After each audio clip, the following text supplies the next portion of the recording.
Venezuela has been in turmoil for months, with regular street demonstrations and more than 70 protest-related deaths since April. But Tuesday was a particularly big day. Pro-government crowds stormed the National Assembly. The president was accused of swiping powers from one of his highest-profile critics, and a rogue policeman launched a helicopter attack on the Supreme Court. Here is a roundup of the headline events in a 24-hour period. Protests are currently a near-daily occurrence in Venezuela, but the coastal city of Maracay experienced particularly severe looting on Monday night and into Tuesday morning. Dozens of businesses were ransacked, according to the state prosecutor. President Nicolás Maduro regularly gives long televised addresses, but Tuesday's contained some highly charged phrases that captured extra attention.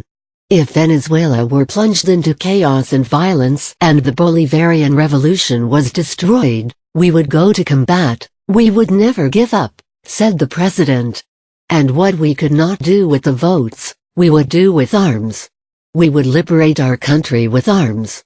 Military planes then flew over Caracas to practice for a July parade, startling some locals.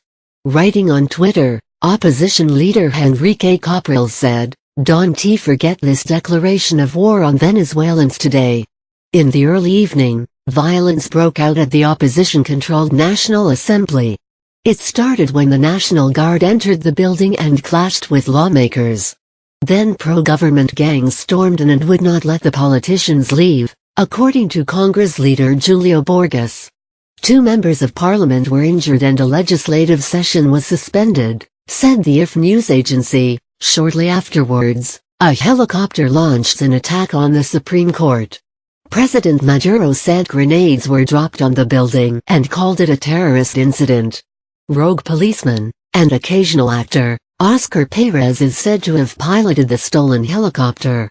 His whereabouts is unknown. Finally, later that night, the Supreme Court gave the Ombudsman, Tarek William Saab, investigatory powers normally associated with the Attorney General. The president has had a tense relationship with Attorney General Luisa Ortega, once a staunch ally, since she started to criticize his decisions in public. Critics believe he is trying to push her out and she may even be put on trial.